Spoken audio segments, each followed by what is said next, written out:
Баткенде кечеги чек арада болуп өткөн баягы кагылышуудан күйүп кеткен аксакалдын үйүнө келип жолугушуп, ушуга жардам алып келип карап турабыз. Бул жердеги кишилер суроо салып атышат. Бул иш-чара Бүтүн Кыргызстан партиясынын мындай бир пландоо ошо партиянын атынан жасалдыбы деп. Туугандар, мындай деп айтайлык, биздин партияда олигархтар жок. Биздин партияда базаркомдор жок. Биздин партияда негизи биздин Бүтүн Кыргызстан партиясы мындай иш-чараларга катыша бербейт, аны элдер баары жакшы билет.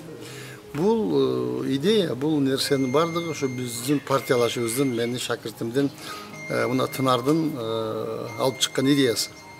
Бул үй-бүлөгө жардам берип, ушуну үйдү куруп берейлик деп элге кайрылуу жасаган экен. Мына азыр 2 күндүн ичинде 200 миңге жакын акча чогултушуп, бардык адамдар чогулушту, бардык башка партиялардан да чогулгандар. Эң негизги Россияда жүргөн ошол Бүтүн Кыргызстандын кыймылына, макул эмесмин кыймылынын мүчөлөрү чогултушкан акчаны алып келип бүгүн тапшырып отурабыз. Эми партия жөнүндө айтылып калганда мен бирдемени айтайын.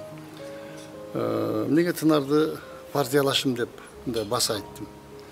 Өткөндө Ырматылык Элмирбек дүйнө салганда биздин партиянын лидери Адахан Кимсанбаевич ушундай деп көңүл айтып атып, биздин партиялашыбыз эле деп койсо, кээ бирөөлөр бул киши ушул Элмирбектин өлүмүнөн да саясат жасап атат деп жазып чыгышты. Айланайын. Эгер Элмирбек биздин партиялаш болбосо, биздин партия менен бирге болбосо, ал биз менен Москвага барбайт эле. Биз Москвага Адахан Кимсанбаевич үчөөбүз чогуу барып, ошол жердеги мигранттар менен жолугушуп, эми ооруп калып сахнага чыкпай калган болсо, калганы биз баарыбыз чогуу барып жолукканбыз. Биздин мындай максаттарыбыз бар эле. Биз Москва эмес, Владивостоктон баштап бүт Россиянын бардык шаарында жүргөн биздин убактылуу иштеп аткан балдар кыздарыбыз менен шайлоого чейин жолугуп келебиз деген максатыбыз бар эле. Эми ал максаттар ишке ашпай калды. Кудайдын кылган экен, Элмирбек арабыздан кетип калды.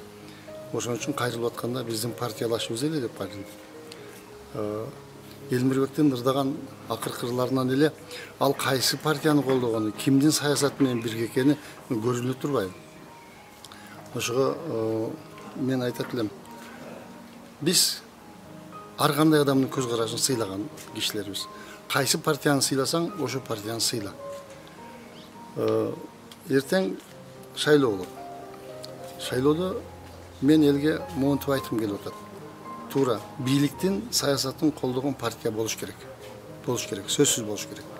Бирок ошол партиялар эртең элге барганда биз бийликтин партиясыбыз деп элге ачык эле айтсын. Анан шайлоого барып туруп биз силердин кызыкчылыгыңарды коргойбуз, биз мынаны кылабыз, тигиндей кылабыз деп барып, элди алдап, анан парламентке барганда кайра бийликтин сөзүн сүйлөп кала турган болбош керек. Биз оппозициядагы партиябыз, биз элдин партиясыбыз деп биз ачыгын айтайлык. Бийликтин партиясы дагы биз бийликти колдогон партиябыз деп ачыгын айтсын. Ошондо менимче ким каалаганына добуш бере турган шарт түзүлөт. Менимче ушундай кылган туура болот. Кандай дейсиңер? Келгиле ачык айтайлык дагы, ачык жеткизип барайлык. Биз кандай көз карашты айткан болсок, биздин көз карашыбызга ким макул болгон болсо, келип биздин партияга кошулат. Ким макул болгон болсо, биз анын тандоосун да сыйлайбыз. Ошондо менимче эл өзү тараза, өзү каалаганын тандап алат. Эми ага чейин дагы бийлик шайлоого чейин дагы Кудай буйрса көп убакыт бар.